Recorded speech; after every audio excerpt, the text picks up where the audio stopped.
There's certain things that are really key to design that you just have to get that mindset, and that helps. Working on this, simple way to move faster. You want to think about these 4 things. You think about audience, message, hierarchy, and action. Audience being, who is this for? Right? That seems like an obvious one, but again, that's what we're talking about. If you're taking too broad of strokes with that, it could hurt you. So you just want to, there is maybe a point where you can narrow it too much, but you absolutely need to narrow that some. But you don't want it too wide of a scope. And then the next would be, what is the thing they need to understand? So the message, like what are you, again, if you can get that down to its simplest form, that is where it's going to be most effective. So, it's design. At the end of the day, design really is, it's just another function of communication. So that's really key too. You always have to think in that, what is the simplest way that you can communicate something, the most effective way.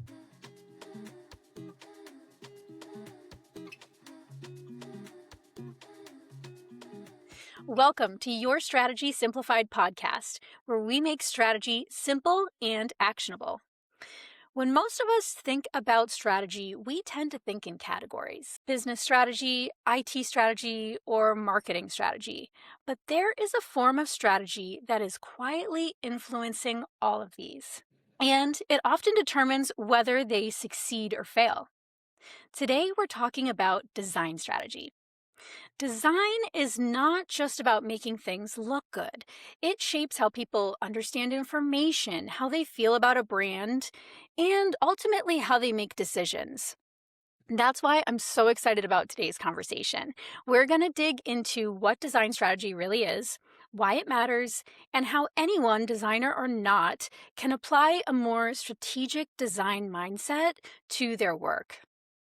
Today's guest is someone I've had the pleasure of working with firsthand. Peter Flood is a graphic designer, a design professor at Worcester State, an incredibly talented artist. We worked together at Hasbro, where he still works, and his design work has helped bring some truly iconic brands to life, including Star Wars, My Little Pony, Monopoly, Nerf, Play-Doh, Disney Princess, and many more. So welcome, Peter. I'm so excited to have you here. I'm super happy to be here. Thanks for inviting me, Steph. So can you share a bit about your design background and how you initially got into commercial design? Yeah, absolutely. So my background sits at the intersection of illustration, graphic design, and industrial design. I've always loved visual expression, but the reality is, commercial design is really what taught me that design has to do more than express something. It has to solve something. So over time, especially working with brands that you mentioned, and doing so on a major scale, working with the largest retail accounts within the United States, I started seeing design less as simply decoration, and way more as a way to clarify, persuade, and create connection. Was there a certain moment or project that you realized that design decisions were not just creative choices, but they were strategic ones? It certainly happened over time. My career is an interesting one because I went to school and I got a bachelor's degree in illustration. I was taught in a very formal manner, really kind of the best way to say it is just a very old school manner. I was taught how to use oil paints, watercolors, gouache, mediums that just did not really utilize very much more in a commercial sense. I've always been super grateful that I have that knowledge. That foundation absolutely has been so strong for me as my career has continued, both in fine arts and especially in graphic design. But really, to be honest, my master's work, that's where it really helped me to formalize all of that. Like, it pushed me to think way more deeply about research, empathy when it comes to design work.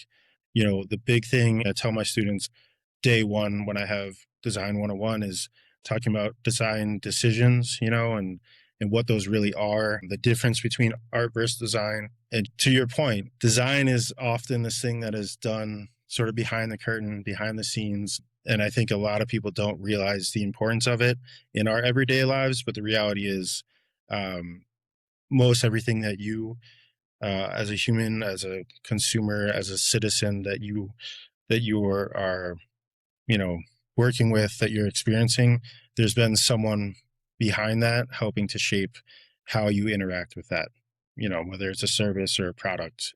That's just reality. So So, when it comes to decision making as a designer, you just talked about thinking from the consumer's point of view. What changes in your decision making process when, as a designer, you start thinking more about intent, your audience, and even business outcomes instead of the aesthetics first? yeah, one of the first things when I got my master's, what we talked about was features versus benefits, right? So when you're thinking about a product or service, there's always features.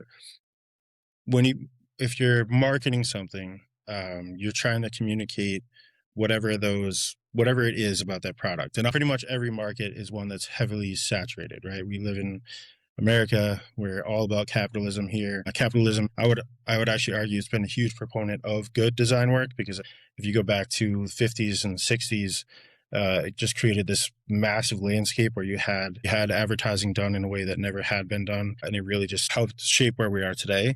But when we're talking about the features of something, as a designer, we have to kind of look past whatever those features are, and then it becomes, what are the actual benefits? That's great that this product, whatever it is, does X, Y, and Z. But the bigger thing is, what does that mean for the end user? What are they getting out of this? That's what you're really trying to communicate to them. That's how you really, I hate to say it, but that's how you're trying to sell them. Um, you know, that's the reality.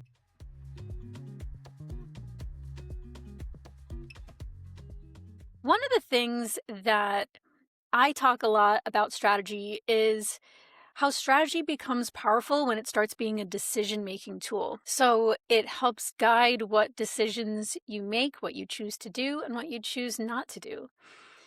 How do you see design strategy as a decision making tool for your design work?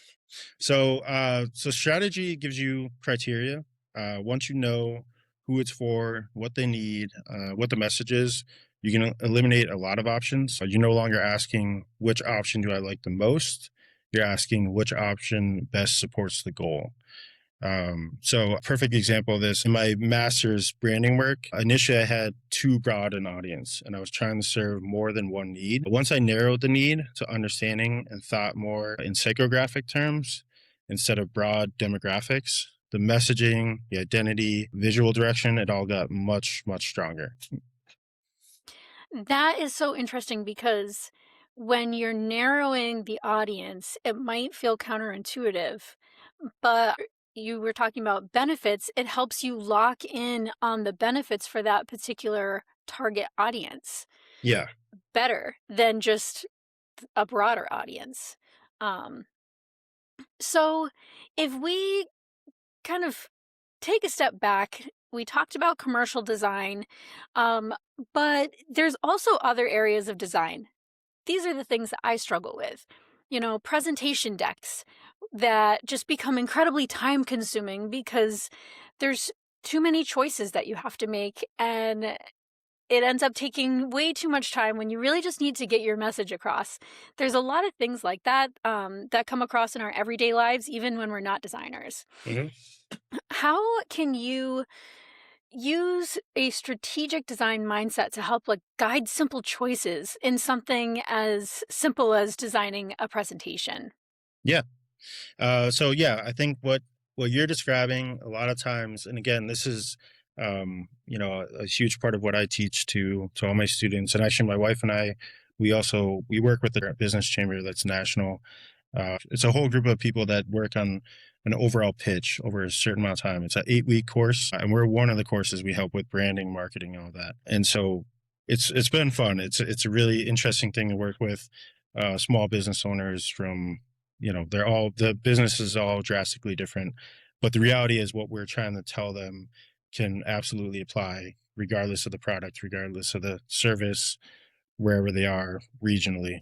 But back to what we're saying, what you're talking about really, um, that usually happens when there's no framework.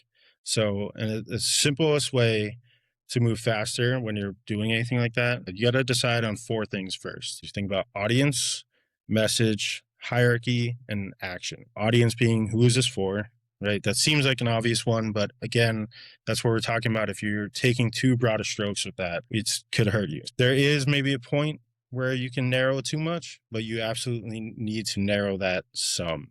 You don't want it too wide of a scope. And then the next would be, what is the thing they need to understand? So the message. Again, if you can get that down to its simplest form, that is where it's going to be most effective. So and then hierarchy, that for me, this is where, as a longtime designer, this is where I probably nerd out more than any place, any other place. But what matters most on the page, right? So hierarchy is the epitome of all design work. It's where the fun lies, because it is you acknowledging that all of a sudden you have a lot of control over where those viewers' eyes are going to go. And you can think about that in different ways. I say viewers' eyes just because most of what I do is layout design, and it's display work, things like that. So it's very stuck in like a print graphic sense. But that's, to me, that's the bread and butter. That's the fun stuff. And then action is just that simple. What do you want them to do next? It's that idea of a call to action. What is that end goal? And I know I'm making it sound easier than it is, but uh, that's really the crux of it. Yeah.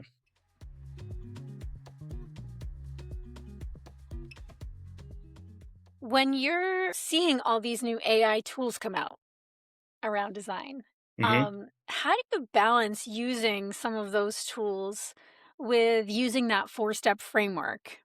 So AI can absolutely help with speed, iteration, and exploring options, but it doesn't replace judgment. Strategy still has to come from a human. It can definitely generate variations, but it can't fully understand the nuance of audience, brand responsibility, or what really matters most in a given context. So the danger really, it's not AI, but it's skipping the thinking. It's denying not only yourself as a designer the importance of design thinking, but ultimately that end user.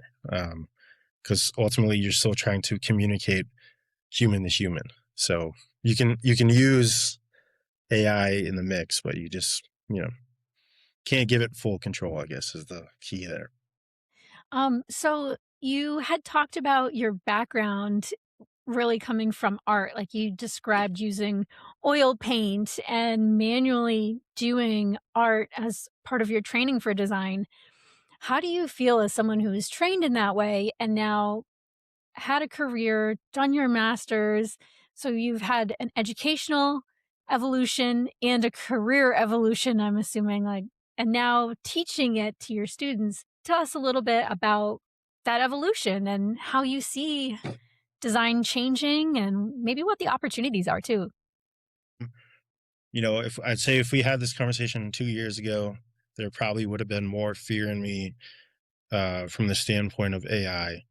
But for me personally, I'm a lifelong learner. I know that about myself. I've taken personality tests, which I didn't really need them to tell me that. That's just who I know. That's part of me. But for anyone that's creative right now, you could live in fear of what is happening right now. But I can promise anybody that if you embrace it, and I can't tell you to embrace it in the right manner because that means something different for everyone, but embracing in the sense of just not keeping your head fully in the sand on this thing, it's gonna go a long way. It's not gonna take over, and you shouldn't let it take over. You want to keep your own autonomy as a human, as a designer. That's crucial. Just letting it work with you, just looking at it and understanding, hey, this is just another tool in my arsenal. This is something I get to use to explore, and you get to do it in a way that frankly we've never been able to do. I mean, I'm a longtime collector of art books and history books and all these things because I like having rich media, especially I like having paper media. There's something about sifting through a book, whether it's a comic book or a massive hardcover. As a human, I think it does something to flip the pages and see these visuals. But what's cool is you have this tool now that has all that, right? It can sift through this a little bit faster. And if you can figure out where it's gonna work beside you, then that's kind of the key. I mean, the best way really to think of it is almost like, you're still driving the motorcycle. You're still Indiana Jones and you're driving the motorcycle. And this is just having your dad or Sean Connery in the little box car next to you in Indiana Jones and the Last Crusade. And that's what you got here. This is embrace it. Um, I, you know, I found it to be actually pretty fun at times just to experiment just for those purposes alone. So, see where it takes you. Yeah, that's a great perspective. Instead of being fearful, embracing it. Yeah.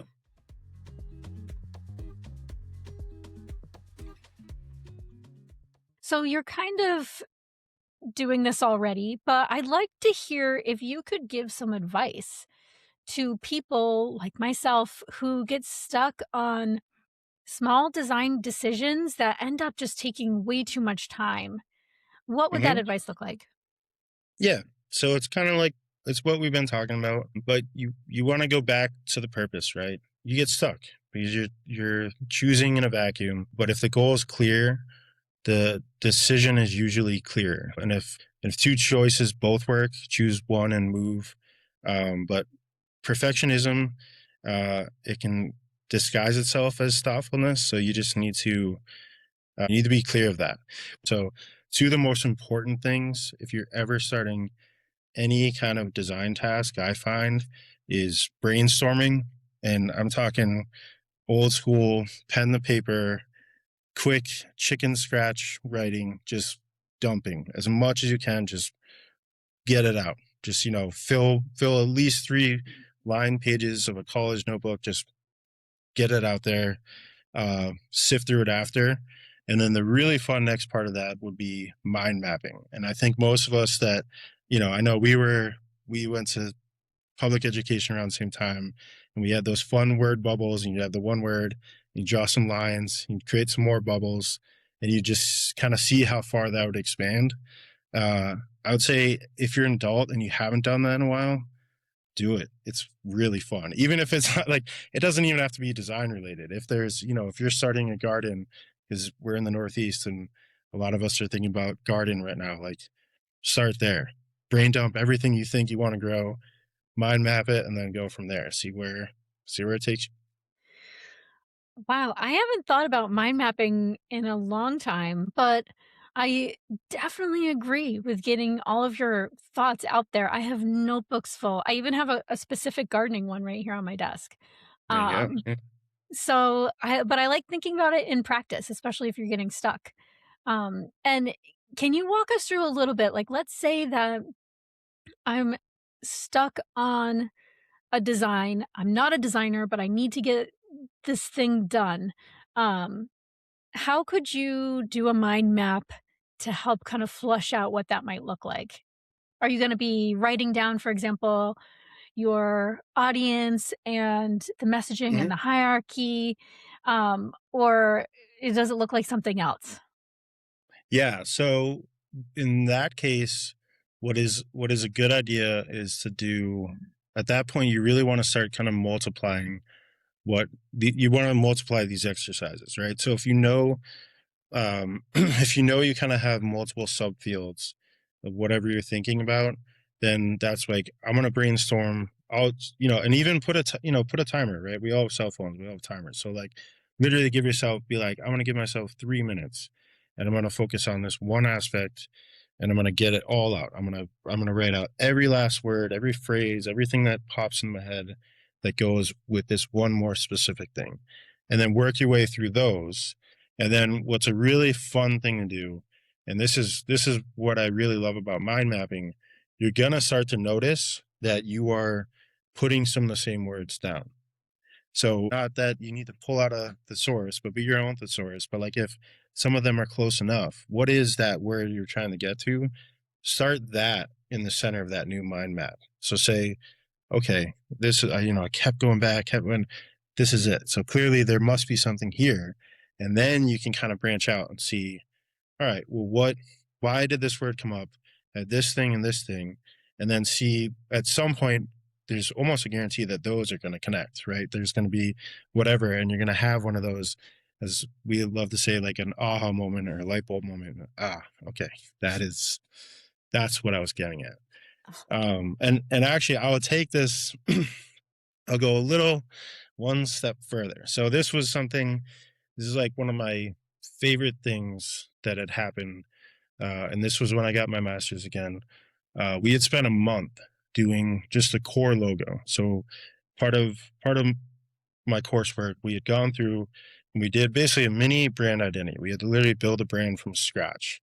And logos, we can delve further into logos and what that means from branding standpoint, but um, they're obviously very important, right, to any brand. They're not the most important thing, but they're obviously very important. And what my professor had said at the time is you might have some that seem very obvious, that seem very cliche, and you kind of in your gut, you're like, I know I don't want to do this, right? I know it's not really going to work out. But he told us, he said, you're going to keep revisiting it. So just sketch it out. Like just get it over with. Basically, like in the early stages, it's like it doesn't matter how rough it is. Just get those thumbnails somewhere so it leaves your brain. And then Mm. by you like giving it that space, getting it out of there, you're creating space for something new, which was really fascinating. Yeah. And it's always stuck with me because I think it's true, right? We're humans. That's the first thing we do. We're all these sponges, and from day one, from the second you're born, that's all you're doing. You're absorbing, you're imitating, you're growing, you're evolving. So it's like it's all there, but just throw that thing out so that you hopefully have room for that new thing to come in. Wow, that is cool.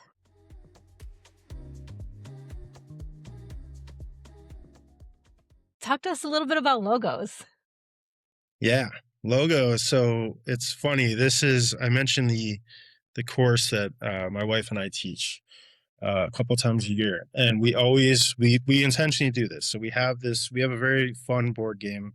I think it's literally called the Logo board game. I forget who created it, but it's great. It has all these little. It's got a bunch of cards. It's sort of like Trivial Pursuit in a way. So they basically have they call it the Logo game. It's really not just logo. It's actually just branding in general. So some of the questions will ask about mottos or jingles, whatever it is. It's runs the gambit. But it's great. It has these very topographical, for the most part, it's very well known, culturally known brands, and not just American brands. It's global. I'd say mostly American, but still, it's somewhat universal. Um, so what we do when we start this course, we very intentionally we kind of we'll start it and we'll be talk about logo, blah blah, and then we sort of do we have this like we have a harsh PowerPoint slide that in the biggest as we could get is like brand is not a logo, right? So it's just we sort of we get them all excited. We're like, yeah, let's talk about a logo, blah blah, and then we very intentionally just like it's not, but that's not it. Like if you're just if you're a small business owner and your core focus right now is just that one element, you're kind of missing you're missing the whole point, right? Mhm. It's not to say it doesn't matter. It does. It matters so much, right? A logo is it's really important, especially in this day and age. Super important. You have to, not only do you want to make sure it's representing you, but you have to be really careful now that even if you did unintentionally, that you're not misrepresenting yourself by kind of using someone else's or getting too close Mhm. to existing work. And at this point, I mean, you know, there's a lot out there. So we live in a very heavily saturated field of products and brands, things of that nature. Um, but yeah, it's logos are they're an interesting thing, and I would say this like it's like everything else. It evolves as culture goes. I think we kind of have moved past for the most part, we've moved past the idea that every logo has to be super simple and super clean. Apple sort of brought us to this point of like everything has to be so clean and simple and blah blah. And I feel like we're kind of getting we're drifting away a little bit now. We're acknowledging that big part of this is like a lot of people are doing things from a digital standpoint, so you don't have to limit yourself. At this point, you can have you not only can you have all the color you want, but it can also be an animated logo. It can be, you know what I mean? It doesn't have to. We've Right. moved beyond this idea of it having to um, exist in print and be able to work in print from this scale to that scale.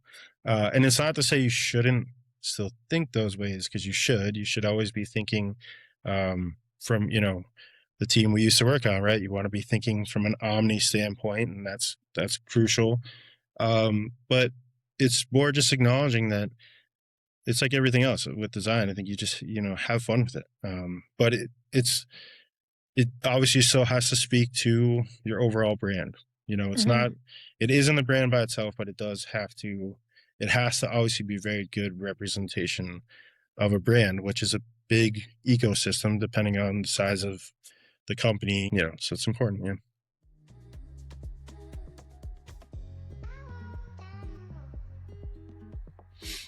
Clearly, you have a passion for art, and you're an artist outside of your professional work. Um, from a strategic lens, how does your approach differ between personal art and a commercial design project? And Yeah. how much fun can you have, so to speak? Yeah. Um, they're Yeah, drastically different. I mean, for me, I always have these moments, and it's funny, and I've done it more times than I can count, where I sort of, I sort of fall out of making art, right? Like fine art becomes so backburnered because I get so tied up in my 9 to 5, or just in life, or trying to do maybe, like, we always have these waves of freelance that come. There's different things, so it sort of knocks me out for a while, and you know I'll find myself, it's becomes like this. It's way more an urge. It's like a need. Like all of a sudden there would just be a day or a weekend where I'm like, no, I'm gonna, like, it just sort of I wake up and I just go and I pick up something, a brush or a pencil, and go. And a lot of times what it is for me is I'll find my way back to, I'll sort of just find a new medium. I'll look and say, well, I have never done this. So I remember it was probably it was actually, this is maybe 2 or 3 years ago. I remember when I was younger and I really liked oil pastels, but oil pastels were, they're they get kind of greasy and they're messy, and it was just, they're fun, but it's wasn't quite what I wanted. And I was looking at, I forget what I might have been looking at a magazine or somewhere. I saw a painting, it was a portrait, and I looked and it was soft pastels, and I was like, wow, that is beautiful. Like, it just the quality was unreal. Um just a, it was, you could tell whoever did it, like, passion was like screaming through this painting, right? And so it was this, one of those types of things. I found this great reference photo, a random reference photo of like a seal, and I just went for it. I stayed up. I think I was up like most of the night. I had some kind of music documentary in the background, and just did it. And it was, so that I have those moments, these intense moments of like that need, and I'll just sort of dive right in, and I'll do it. And it's good. It's very cathartic, I think, but it's also just like you kind of need those moments where you get to really go for it. Because from a commercial standpoint, I think you can find those moments. And obviously, I've been in my career now for about 15 years, and I wouldn't still be doing it if I didn't have a certain amount of love and passion for it. But it's also easy to get, it's a 9 to 5, right? So there's easy to get into autopilot mode. Um, and it's easy to sort of not, you're probably not going to have the same passion as you would for something that's like self-expression versus something you feel like you're doing for money, if you will. Hmm. I think, I know myself, I'm fortunate. Like I said before, I'm a lifelong learner, and I the part of design for me that's always remained fun is I work in 3D design, and it just, to me, it opens up all these different doors. It's definitely a thing that helps to keep me going. It's just like, it's something I know you'll never fully master it. Like, it's going to keep evolving. It's just like AI, and it's funny enough, AI now is like already very much pushing 3D on a whole different stratosphere. So again, like just living this stuff in real time for me is it's hard to put words on it. Like it is really a pretty incredible time to be in this field. After you have one of those moments where you get all your creative energy out, it builds up and then you create something and it's so satisfying and fulfilling to you.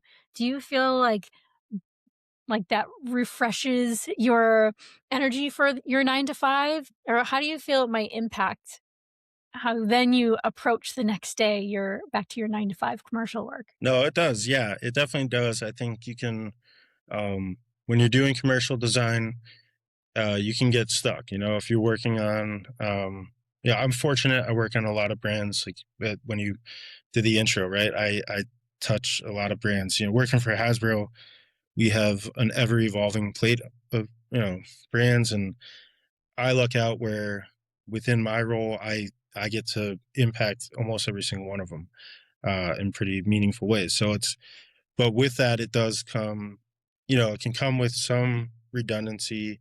Um, it can come with it can obviously come with some stress, but side stuff, the more true art, the self-expression, yeah, it definitely does. It I think it can kind of clear up some of that mental space. It can allow for very productive days of true graphic design work versus fine arts.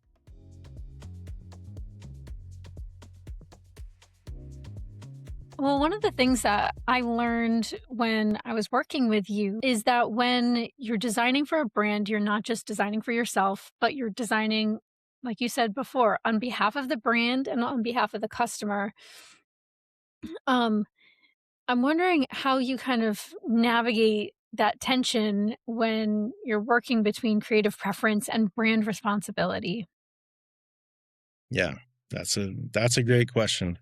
Um, it's you hear this phrase a lot, and there's a couple phrases you hear a lot as a commercial designer. Too many cooks in the kitchen is probably the number one. And when I say that in my position, I'm working with brand creatives, so I'm working with the people that actually sat here and heavily honed in on the brand identity itself. I'm working with marketers that are very specific to a region, sometimes even just to certain accounts, so retail accounts. I could be working with certain marketing folks that are integrated directly into sales. I certainly won't leave out sales because I love all the salespeople I work with, but they tend to at times put on a creative director hat, even though seemingly it's very far away from what their profession is. So, you're working with all that. And to your point, you still have to think about that end customer, right? The end customer should be number one. And the hope is that we're all working towards that. And I think usually we are. For me, I can fully appreciate the term "too many cooks in the kitchen," but I actually love the collaboration. I mean, I think there's times where it can be challenging, and there's times where you have to. I'll use another term here: kill your darlings, and that's never fun. But I think it's not hard for me to do this, and it's something that was a learned skill. But like if you can put your ego to the side, and you can just be kind, really. I mean, it's funny, it goes a long way. But Mhm. but being it's more than just being kind. It's just being open, being receptive, being able to take critical feedback and figure out how to apply that.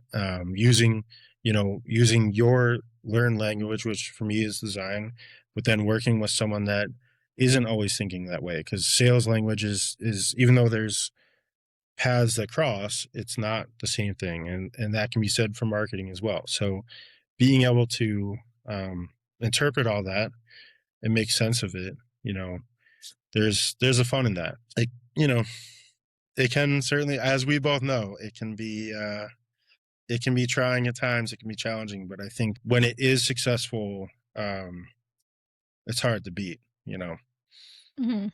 The good feelings.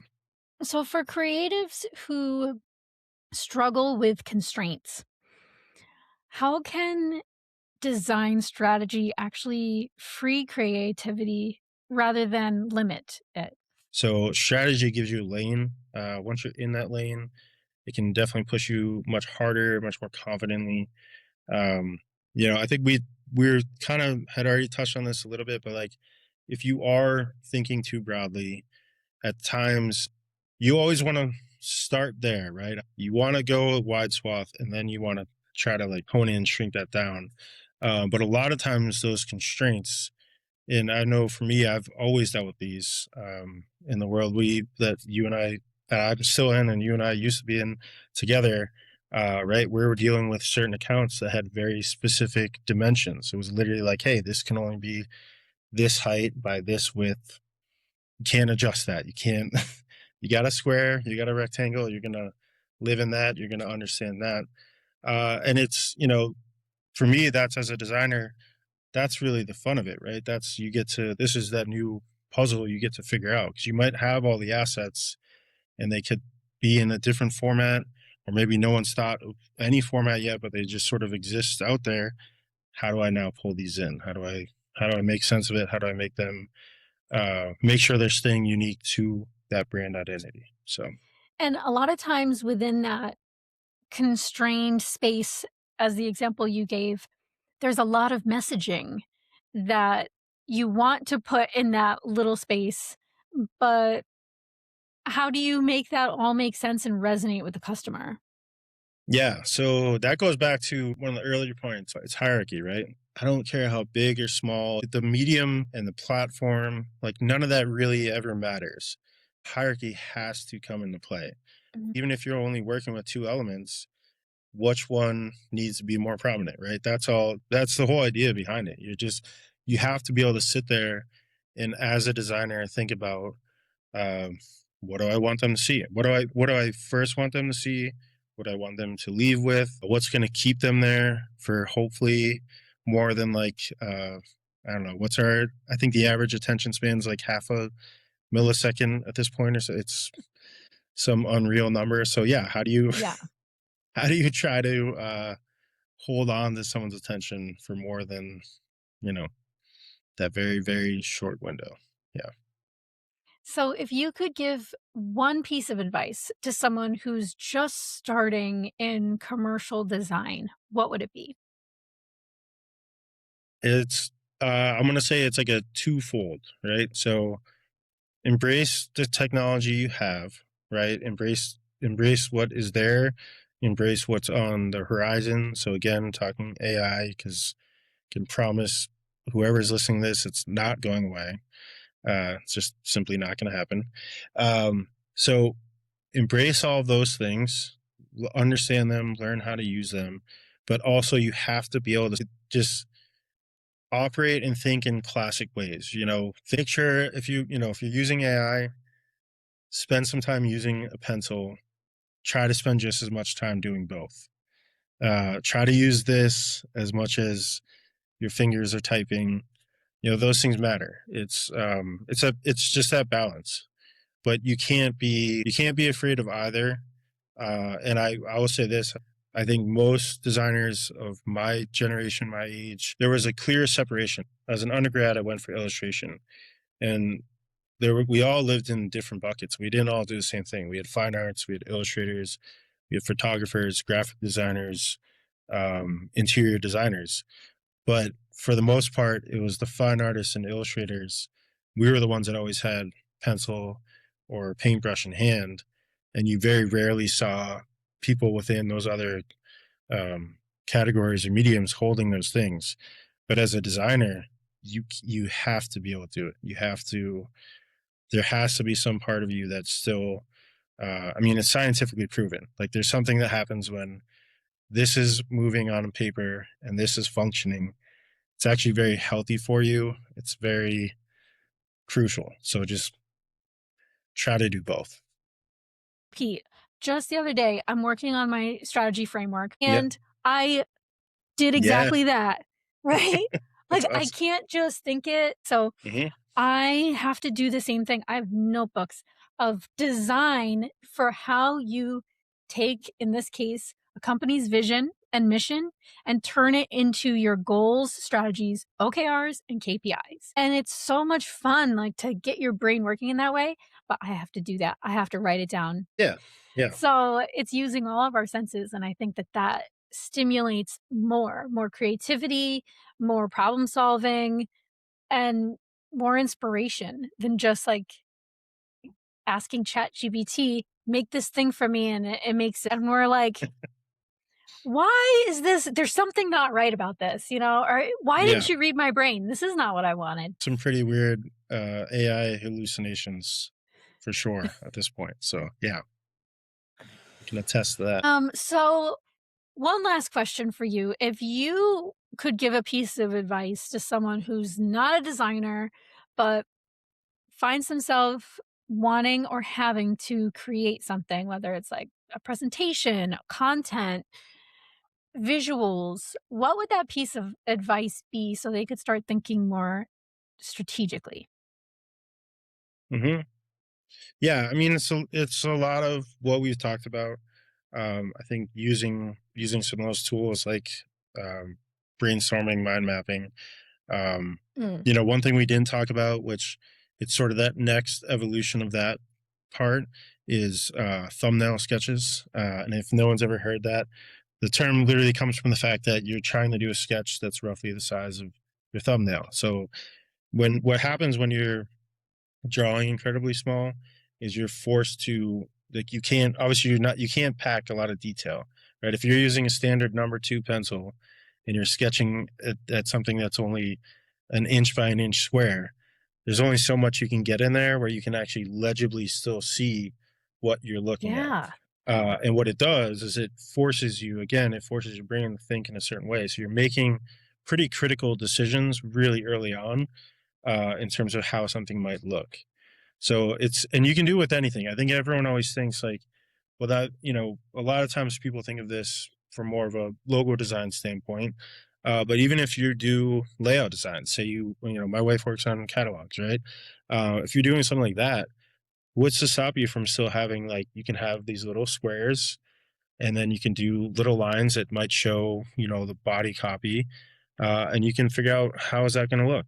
And by doing, again, just by doing that exercise, you're gonna, ideally, something new will come of it. So I think that's a big part of it. But yeah, it's just that early work. The more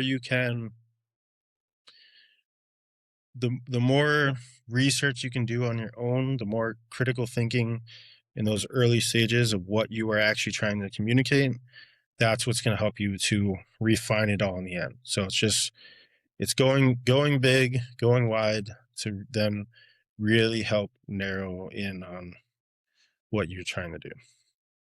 That is a really cool exercise. I've never thought of that before with a thumbnail sketch, but a lot of times I feel if I'm stuck on something, I want a huge screen, a huge sheet of paper, and then I kinda narrow it down. I love thinking the opposite way. Yeah. So that's something I'm definitely gonna have to try. Well, thank you so much for coming onto the podcast. Can Yeah, thank you you. talk a little bit if people wanna hear more from you, see your work, where can people find you? Yeah. So at this point, I'm maybe spread a little too thin, but it's fine. So beyond my 9 to 5, I do teach at Worcester State. It's been a wonderful experience. I'm still new in that um, career, but my wife and I, for many years, we've done freelance on the side. So we do have our own little design studio. It's called JP Flood Design Studio. Certainly, we'll share the link with you. We've helped, we've helped pretty much, we've helped a lot of businesses. We've done everything from breweries. We've helped automated welding companies. We've sort of had our hands in all sorts of things, everywhere in between. Um, it's brought us some pretty incredible connections. One of the big connections it's brought us, we're actually part of a diverse business chamber. Had started initially in Virginia, and now it's become a national business chamber. And we're actually regional ambassadors here in New England. We are in the early stages of this, and I'll be sure to give you more information. But we're actually going to be hosting a golf tournament this October. It's going to be intended for small businesses. We're hoping to get a lot of different vendors in terms of small businesses, crafts, all sorts of things. So I'll certainly keep you in the loop there. Yes. In in something happening far sooner than that. This upcoming Tuesday, I'm really, really excited. I'm actually going to be part of a panel at Johnson & Wales University. So it's going to be me and a group of 4 other people. We're going to be discussing design and AI. So it should Wow. be fun. Yeah. And then lastly, I can share a link with you. I have started a podcast with a good friend of mine that I teach. So I'll certainly share that link as well. Fantastic. Thanks, Pete. Yeah. Well, it's been a pleasure talking to you. Thank you for sharing so much about design strategy and giving us a little bit of a playbook that we can follow for anyone who's a designer, not a designer, or anywhere in between. Thanks so much. Yeah. Thank you. And for anyone listening, if you're stuck on a design or struggling to put a design together, when is the last time you thought strategically about your design? And what would happen if you started to focus in on who your audience is? What are the benefits they need to know about what you're communicating to them? And how might that help you make some design decisions? Think about it. And I'll see you guys next time.